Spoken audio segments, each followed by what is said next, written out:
Bonsoir tout le monde, j'espère que vous allez bien. Je vous laisse le temps de vous connecter pour ce live dans lequel je vais répondre à une question, la question d'Elodie, qui était quelle différence entre expérimenté et instabilité. Ça fait un petit moment que j'ai cette question-là dans mes notes, puisque normalement toutes les semaines, bonsoir tout le monde, toutes les semaines normalement j'ai une boîte à questions pour les lives et vous le savez peut-être déjà, sinon je le redis. Et donc tous les jours je suis en live et chaque jour soit j'ai une réflexion que j'ai envie de vous partager et voilà, soit il y a une question qui m'inspire particulièrement ce jour-là et donc je développe voilà, quelques pistes de réflexion puisque ces lives c'est vraiment ça. L'idée c'est vraiment d'avoir des pistes de réflexion euh, et puis de réfléchir ensemble ou en tout cas d'impulser ça aussi pour vous si ça vous intéresse et d'aller un peu plus loin, soit vous tout seul de votre côté, soit à travers peut-être d'autres sources d'informations, d'expérimentation, d'apprentissage ou même dans nos espaces de transmission après qu'on propose dans Soma Soa. Voilà, vous êtes libre d'en faire ce que vous voulez en tout cas. Bonjour tout le monde, j'espère que vous allez bien, que votre journée se passe bien. Ici il est déjà 18h au Cambodge et donc je vous le disais au tout début, pour ceux qui viennent d'arriver, aujourd'hui je vais répondre à cette question assez rapidement je pense. Donc la question d'Elodie, quelle différence entre expérimenté et instabilité? Je pense que c'est une des premières questions que j'avais reçues suite notamment à un des lives je crois, dans lequel j'avais parlé de mon parcours, puisque j'ai quand même un parcours... salut Fred! Peut-être, j'ai envie de dire atypique, mais je ne sais pas si aujourd'hui c'est vraiment encore atypique d'avoir plusieurs vies dans une même vie. Je ne sais pas trop. Ouais. Dites-moi, vous, est-ce que vous avez la sensation d'avoir eu plusieurs vies dans cette vie-là? En tout cas, moi, c'est vraiment ma sensation. J'ai 43 ans aujourd'hui et j'ai vraiment l'impression voilà, que qu'il y a eu des cycles comme ça. Mais ce n'est pas qu'une impression, il y a eu des cycles dans cette vie. Mais comme il y a eu aussi des jobs différents, peut-être même dans mon évolution du coup. Forcément, à 20 ans, je n'étais pas celle que je suis aujourd'hui non plus. Et du coup, voilà, Elodie me posait cette question qui a pas mal résonné parce que je sais que longtemps, j'ai cru être instable, non pas parce que c'est ce que je me disais en me regardant moi-même, mais tout simplement parce que c'était le regard que mon entourage pouvait porter sur moi. Et donc je vais me faire une joie de développer un peu le sujet. Moi je crois vraiment, alors Cindy, plusieurs vies dans une vie également, ou simplement le fait d'évoluer. Ouais, c'est ça, exactement. Bonjour Gabriel. Oui, j'ai le même âge que toi et j'ai déjà eu plusieurs vies. Merci pour ton partage, Annabelle. Ok. Ouais, donc voilà, c'est la norme aujourd'hui.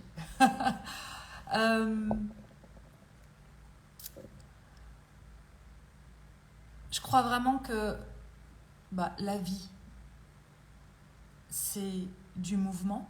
Et j'avais fait un post il y a quelque temps sur la mission de vie, notamment parce que je trouve qu'il y a parfois beaucoup de pression autour de cette notion de mission de vie, d'accord? Qui n'est pas la même chose que la mission qu'on se donne au travail.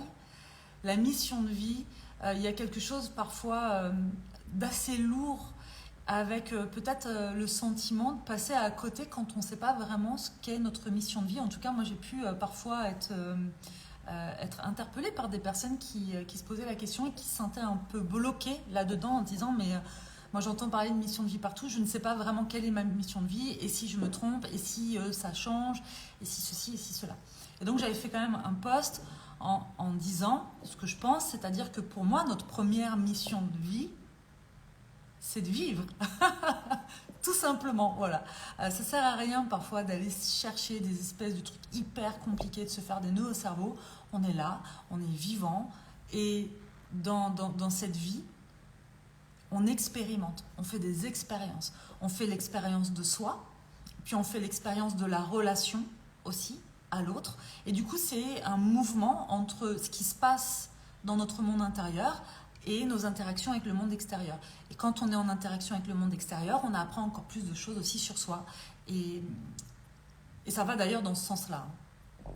Oh là là, mais oui, j'ai tellement culpabilisé par rapport à cette fameuse mission de vie. Mais oui, je sais que ça met énormément de pression. C'est pour ça qu'il y a la mission qu'on se donne au travail et qui va faire que ça va nous motiver, nous porter, que voilà. Et puis, il y a le fait que notre première mission de vie, c'est de pouvoir vivre, c'est de vivre.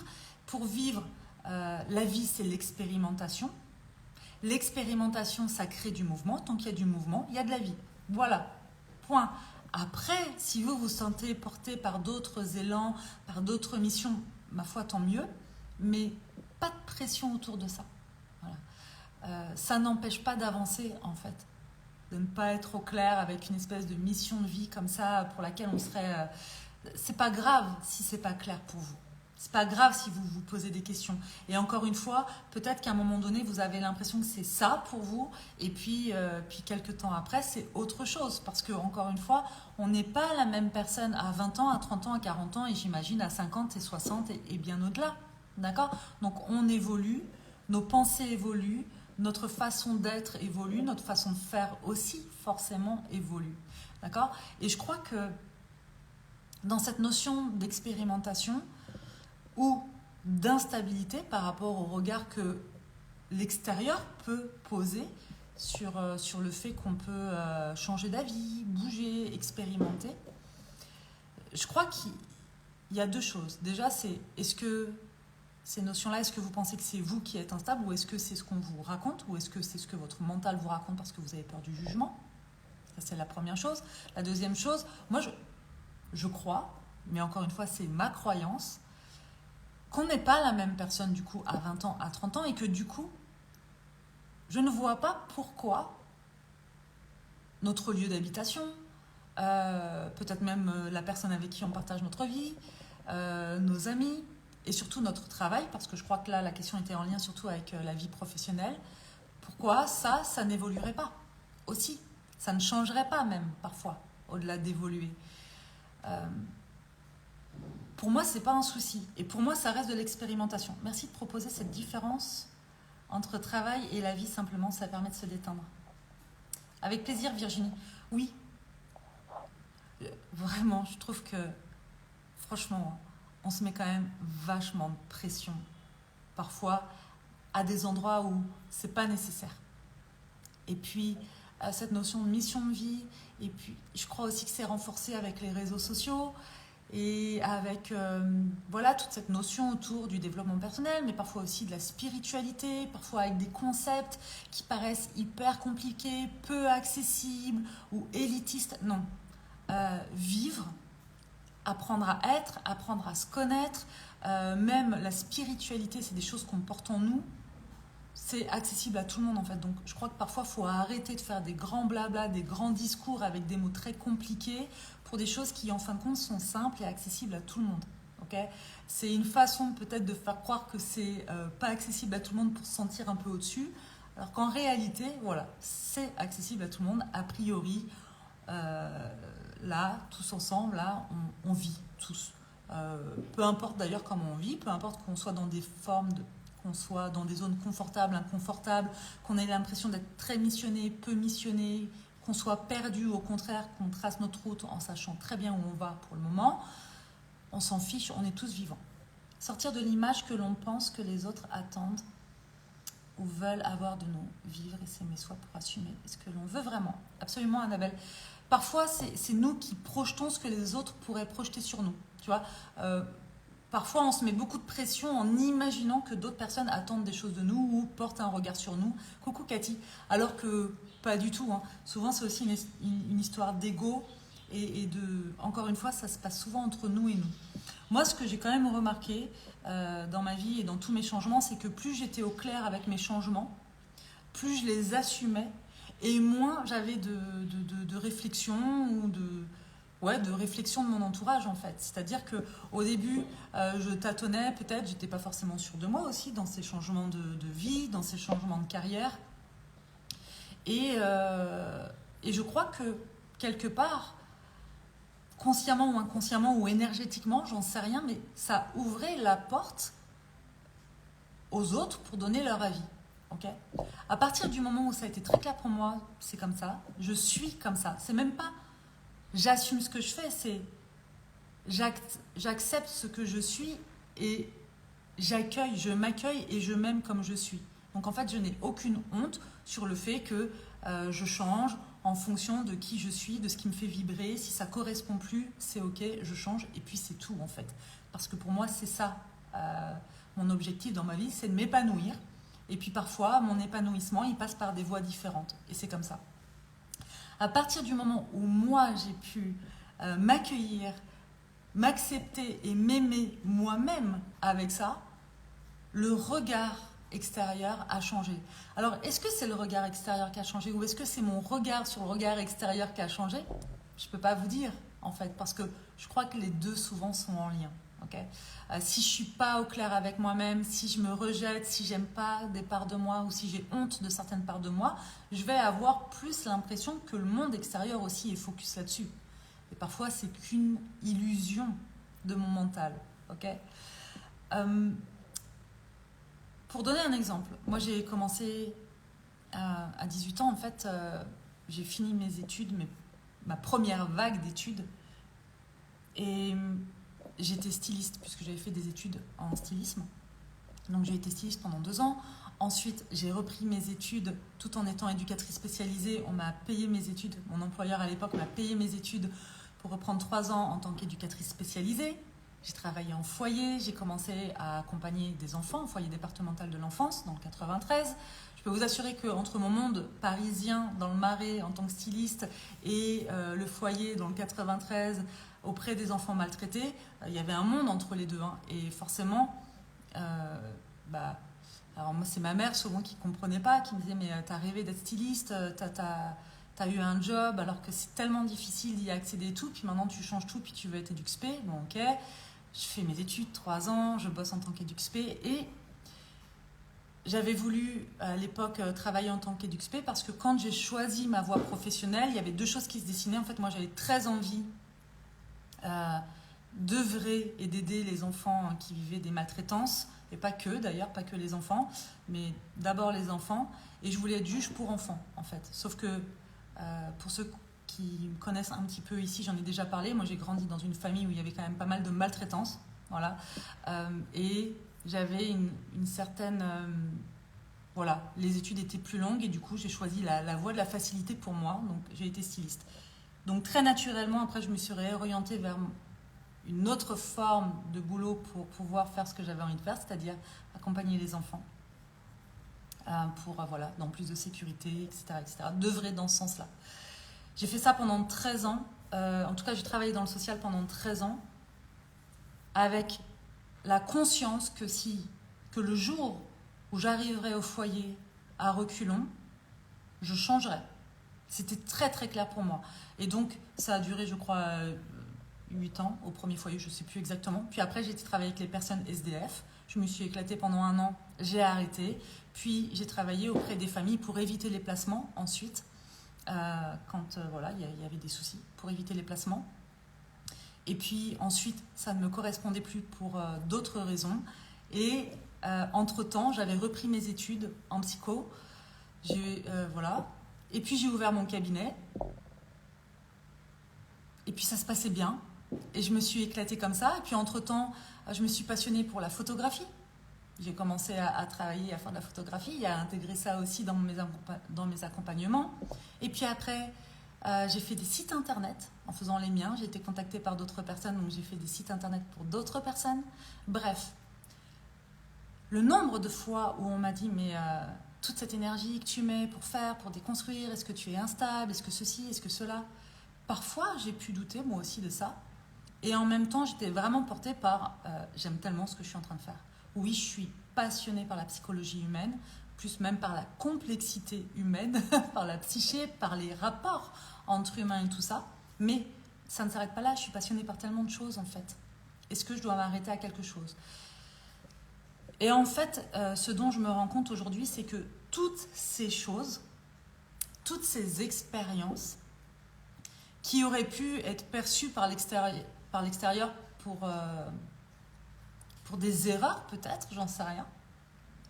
Aujourd'hui, en ayant créé Soma Soa, je sais que c'est tout ce qui m'a permis d'en arriver là où j'en suis aujourd'hui, que c'est tout ce qui m'a permis de créer Soma Soa, d'avoir cette expansion et de pouvoir transmettre depuis le début de Soma Soa à toutes les personnes à qui on transmet plein de choses, et notamment mes connaissances, mon expertise, mais aussi mon expérience, pour que chacun prenne ce qui lui convienne et puisse faire avancer sur son propre chemin et s'épanouir à son tour, à son rythme et à sa manière.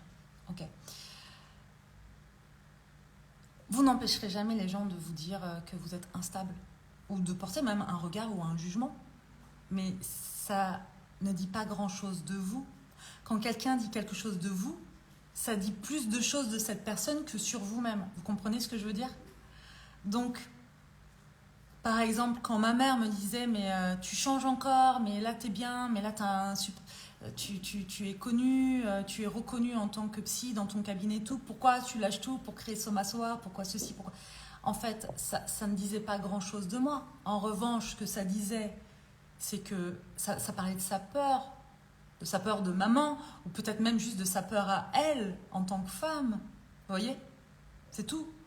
Et quand on accueille ça de la même manière, en fait, déjà, on évite de se remettre en question là où c'est pas nécessaire, parce que je pense que c'est nécessaire souvent de se remettre en question, mais à des endroits qui vont apporter quelque chose, qui vont faire avancer.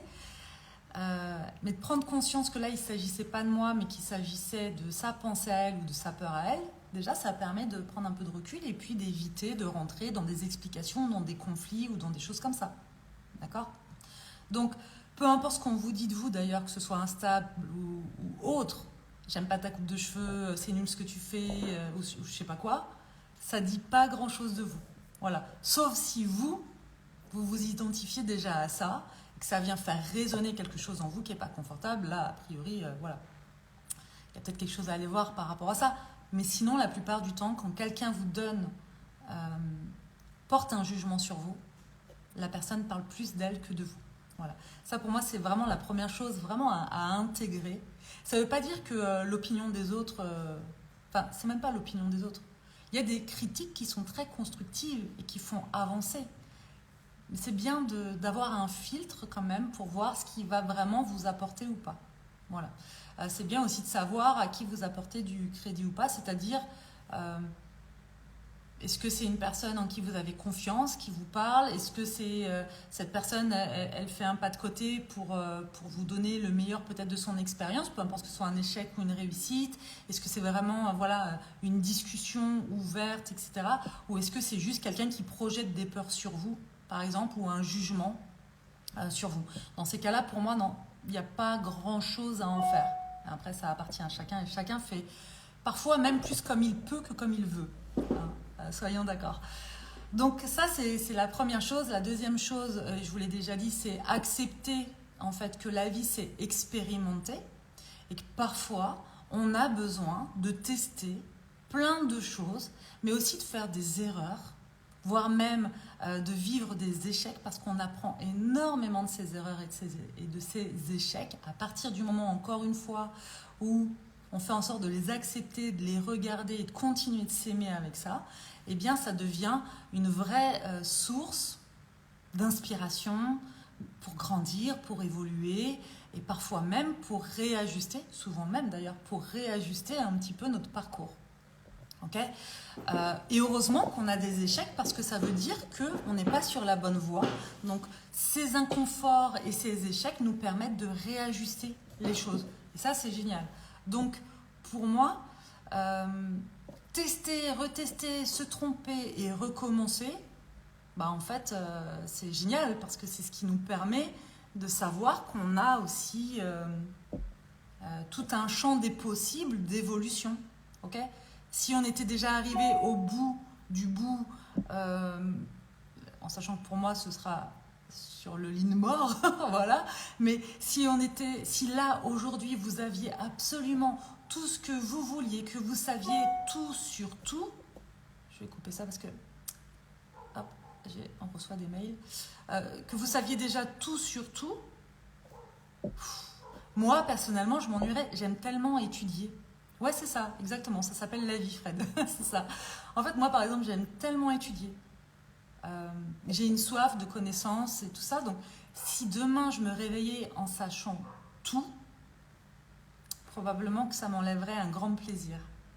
Il n'y a pas d'échec, juste des expériences. Oui, je crois aussi. Après, c'est comme pour tout. Je crois que pour toute chose, il y a différents angles de vue. On peut toujours regarder plein de choses de différentes manières. Si je vous mets ma gourde ici, vous voyez un bouchon. Moi, je le regarde ici, je vois un cul de bouteille, en fait. Voilà, donc... Et pourtant, c'est la même bouteille. Donc, il y a des angles de vue différents pour chaque chose. Tout dépend de la manière et de la paire de lunettes que vous avez envie de mettre ou que vous pouvez mettre à l'endroit où vous en êtes.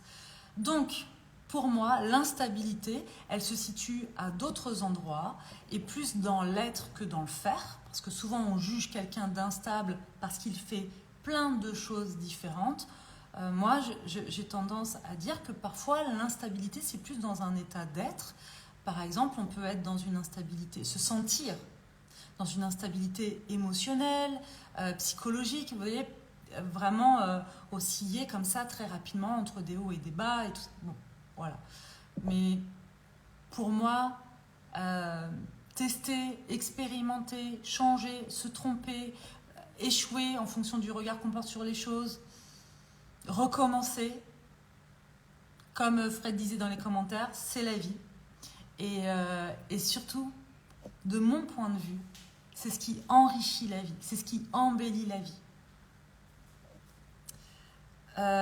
Curiosité, vivant, absolument, ouais, parfaitement. On apprend tous les jours et jusqu'à 90 ans. Oui, 90 ans et plus, enfin voilà, tout dépend. Mais je crois que c'est vraiment important d'arrêter de vouloir absolument rentrer dans des cases. L'époque évolue, je trouve que c'est bien aussi de pouvoir évoluer avec l'époque. Effectivement, il fut un temps où quand on avait un boulot, on ne quittait pas forcément son boulot, on y restait pour plein de raisons différentes. Aujourd'hui, on a l'opportunité de faire plein de choses, mais aussi de créer plein de choses. Je trouve en plus qu'avec le fait de pouvoir parfois entreprendre, avec les réseaux sociaux, on peut même créer notre travail de la manière dont on en a envie. Et que je crois que souvent, notre seule limite, c'est la limite de notre imagination, en fait. D'accord ? C'est la limite de notre esprit en fonction de notre croyance de ce qui est possible ou pas possible. Voilà. Donc, de toute façon, où je gagne, où j'apprends, disait Mandela. Absolument, c'est ça. C'est très, très juste. C'est très, très juste. Voilà ce que j'avais envie de répondre à Elodie et de partager avec vous tous, c'est que je crois vraiment que, vous savez, il y a ce truc, comme la mission de vie, genre il faut trouver sa voie, en fait. Mais parfois, la voie, elle se trouve, en tout cas, ce qui nous conduit sur cette voie, c'est d'emprunter plusieurs voies avant, plusieurs chemins avant. Voilà. Et c'est très bien. Et aujourd'hui, je m'épanouis énormément en créant Soma Soa. Je m'épanouis énormément en voyageant, par exemple. Voilà, il y a plein de gens qui pourraient dire qu'on est instable avec Sébastien. Depuis qu'on est ensemble, on a déménagé quand même un sacré nombre de fois. En plus, aujourd'hui, on voyage. Moi, je crois que juste je réalise mes rêves et que je découvre. Et voilà, et aujourd'hui, dans Soma Soa, je m'épanouis parce que je fais exactement ce que j'aime. Mais je peux vous assurer que si demain, c'est plus du tout ce que j'ai envie de faire, j'arrêterai. J'arrêterai de faire ça avec cette confiance en moi qui est que je ferai autre chose et ça ira très très bien. Voilà. Parce que c'est ça aussi que ça permet d'expérimenter. En fait, avoir, j'allais dire le courage d'expérimenter, parce que je crois que pour expérimenter, il faut quand même une dose de courage, parce que ça veut dire aussi sortir de sa zone de confort avant de revenir dans une zone de confort. Je crois que je me suis perdue. Je rigole toute seule parce que ça m'arrive à peu près tous les jours en ce moment. Ouais, je sais, zone de confort, mais je sais même plus pourquoi je disais ça. Aide-moi le voyage, le déménagement. Je sais que je parlais du fait d'expérimenter, de changer. Oui, ça y est, c'est bon. La confiance.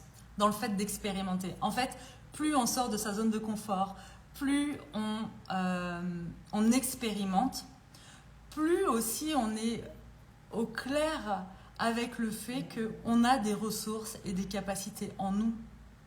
Tous, en fait. Et quand on vient piocher là-dedans à plusieurs reprises, à un moment donné, il y a des choses qui nous font beaucoup moins peur, en fait.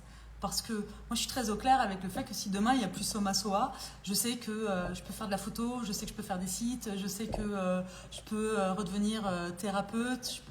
Il y a tellement de choses que je peux faire, et peut-être même des choses que j'envisage même pas encore aujourd'hui, parce que a priori, aujourd'hui, je ne sais pas où j'en serai exactement dans 6 mois, dans 1 an et dans 10 ans.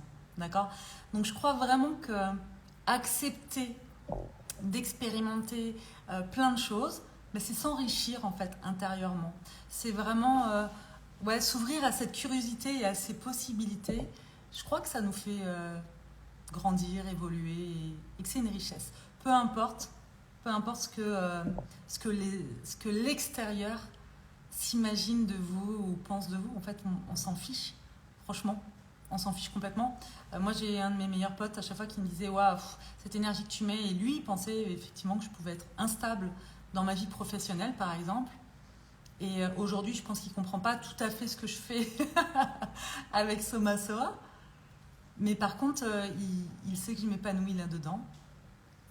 Et moi, je sais que c'est parce qu'il y a eu tout ça avant que je peux m'épanouir aujourd'hui au sein de Soma Soa.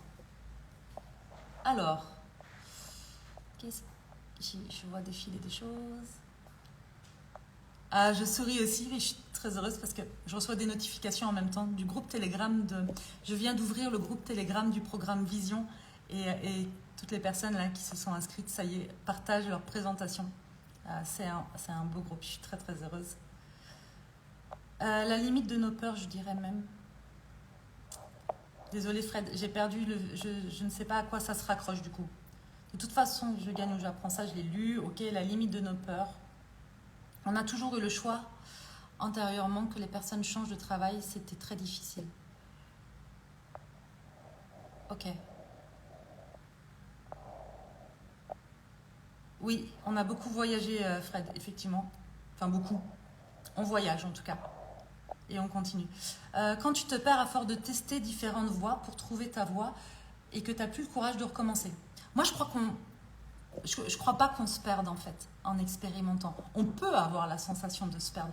Et généralement, quand on a la sensation de se perdre parce qu'on expérimente plein de choses, c'est qu'on se perd dans notre mental qui nous raconte ça, ou qu'on se perd dans le jugement des autres, ou qu'on a peur en fait. Et c'est naturel, hein, c'est humain d'avoir peur, tout comme il est humain aussi de se sentir perdu parfois. Okay ? Et parfois même sur une voie qui semble toute tracée, dans laquelle on est très au clair, parfois même là, on peut se réveiller certains jours en se disant « Ouais, je me sens perdu. » Okay ?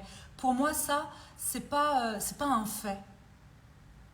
C'est un sentiment, c'est une émotion, c'est une pensée, c'est pas tangible. Tu vois, ça, c'est la manière dont tu te perçois à ce moment-là. Ça ne veut pas dire que demain, tu te percevras de la même façon. J'imagine que dans quelques temps, quand tu te sentiras plus confort là où tu en es, tu regarderas cette expérience en te disant « J'étais en train d'expérimenter, ça m'a permis d'en arriver là où j'en suis. » Parce que moi, dans tout mon parcours, je suis persuadée qu'il y a parfois où j'ai eu peur, ça c'est sûr. Parfois, j'ai pu me sentir perdue aussi, probablement, tu vois. Donc je crois que ça, c'est OK. Et plus le courage de recommencer, peut-être que tu as aussi besoin de faire pouce, tu vois, pause et de mettre ton focus sur autre chose pour prendre soin de toi, pour t'apporter de la douceur. Parce que expérimenter, je le disais, quand on expérimente de nouvelles choses, ça veut dire aussi qu'on sort beaucoup de sa zone de confort. Et quand on sort de sa zone de confort, vous savez, il y a la zone de confort, et puis la sortie de zone de confort, forcément, on passe aussi par une zone de stress, en fait. D'accord ? Puisqu'on n'est plus dans la zone de confort, on va dans la zone d'apprentissage, et pour aller dans la zone d'apprentissage, parfois, il y a aussi cette zone de stress, ok ? Et avant d'être dans une zone qui redevient connue, voire même parfois où on excelle. Et donc, ça redevient une zone de confort. Mais il y a une zone de stress. Et en fait, c'est important soit d'avoir d'autres espaces où justement on peut abaisser notre zone de stress, soit d'avoir vraiment des moments où juste on fait pause dans la sortie de zone de confort, on arrête d'expérimenter plein de nouvelles choses et on digère. Ça, c'est quelque chose aussi que je transmets beaucoup dans mes accompagnements, dans les transmissions et dans les formations, et notamment dans la formation holistique, où une des premières choses que je dis, c'est, voilà, on va cheminer ensemble pendant 9 mois, c'est ça la formation holistique quand même.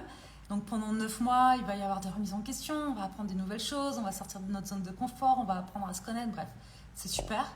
Mais dans ces 9 mois, il va falloir aussi parfois se foutre la paix, très clairement, et avoir des temps de digestion. Donc peut-être, Marie, que tu as aussi besoin de digérer tout ça. C'est pas une course en fait. On n'est pas obligé de tout savoir tout de suite et de savoir exactement ce qu'on veut tout de suite. Si tu te sens perdu, refais le point pour voir ce qui te fait vibrer et dans tout ce que tu as expérimenté, qu'est-ce qui t'a fait du bien, qu'est-ce qui t'a pas fait du bien. Parce que parfois, on pense qu'il y a des choses qui sont bonnes pour nous, et puis en fait, c'est conditionné par d'autres choses et c'est pas vraiment ce qu'il nous faut. Bonjour, je suis nouvelle et je découvre live. Eh ben, j'en suis ravie. Bienvenue Nathalie, bienvenue à toi. Je suis ravie de t'accueillir sur ce live et dans cet espace. Alors, Cathy, l'instabilité existe aussi dans les couples. Le monsieur ou la dame qui a plusieurs liaisons et plusieurs enfants avec des géniteurs différents. Pour moi, l'instabilité, c'est aussi... En fait, c'est ce que je disais, pour moi, l'instabilité, parfois, elle est plus dans une sensation intérieure d'instabilité émotionnelle, ou voilà, dans la manière dont on se perçoit soi, plutôt que dans le jugement et le regard qu'on peut porter sur l'autre. D'accord ? Et pour moi, c'est du mouvement, ouais, c'est des expériences. Après, tu vois, le regard qu'on peut porter sur est-ce que c'est bien, est-ce que c'est mal, encore une fois, ça appartient à chacun. Mais c'est sûr que le fait d'expérimenter, d'être en mouvement et de tester, et de se tromper, et de faire même des conneries ou des erreurs, ou peu importe, ça fait partie du jeu, de la vie, en fait. Ça fait partie de la vie. C'est aussi généralement ce qui nous permet aussi de nous connaître, en fait. Donc, ouais, je crois que c'est important de pouvoir se l'autoriser, non pas par rapport à ce que tu disais, salut Jean-Paul, mais d'expérimenter. Et puis, ça, oui, ça se retrouve dans la vie de couple, dans la vie amicale. Il y a des personnes, par exemple, qui entretiennent des relations amicales depuis leur plus tendre enfance avec les mêmes personnes à l'âge adulte. Et qui continuent de les entretenir et d'être loyales alors que ça convient plus du tout et alors que parfois même c'est toxique en fait. Et moi je crois que c'est important quand même régulièrement dans sa vie de faire des pauses là pour regarder où on en est et de regarder comment je suis à l'intérieur, est-ce que c'est confortable, est-ce que c'est pas confortable, c'est quoi les zones là qui me permettent de m'épanouir, celles au contraire où je le suis pas. Qui sont les gens qui m'entourent, est-ce que ça me convient toujours, et si c'est pas le cas, c'est bien de pouvoir réajuster. Donc ça veut pas dire qu'il faut toujours réajuster pour avoir la sensation d'être parfait, parce que c'est pas ça en fait, hein. On n'attend pas d'être parfait pour s'aimer, parce que sinon on s'aimera jamais, personne ne l'est.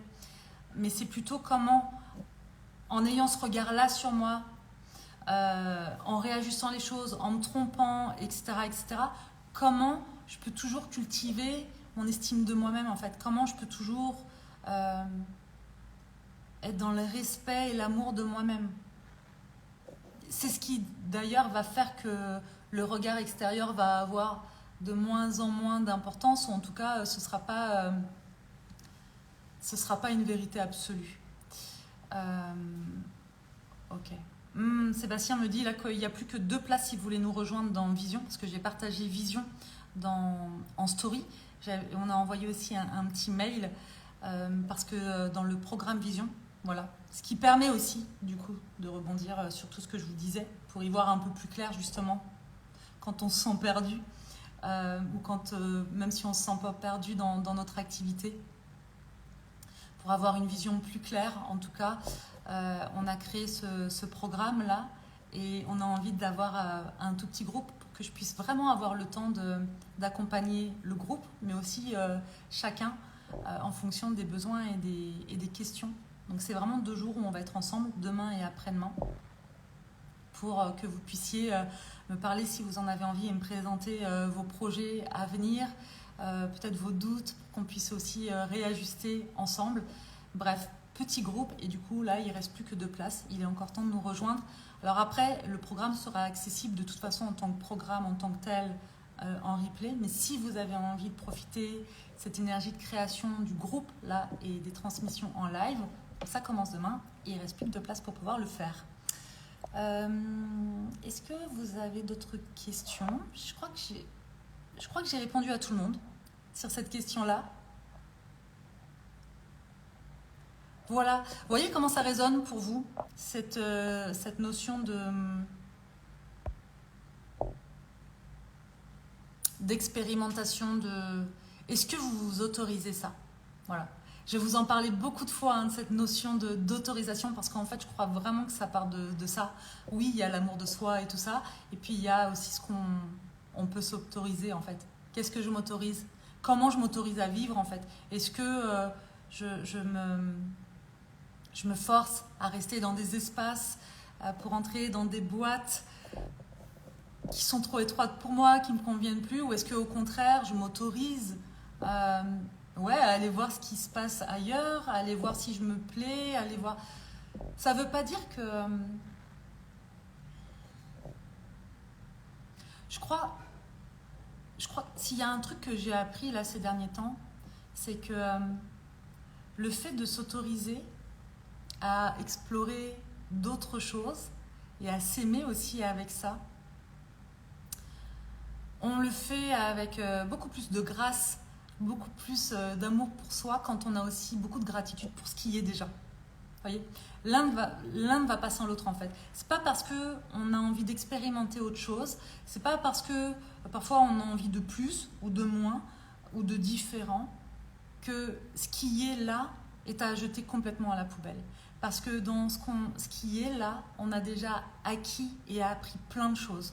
Et donc pour moi c'est vraiment important de prendre un temps pour avoir de la gratitude pour soi dans ce qu'on est là et dans ce qu'on expérimente et dans ce qui est, pour pouvoir ensuite sortir de ça parfois ou évoluer et aller vers autre chose et s'autoriser autre chose.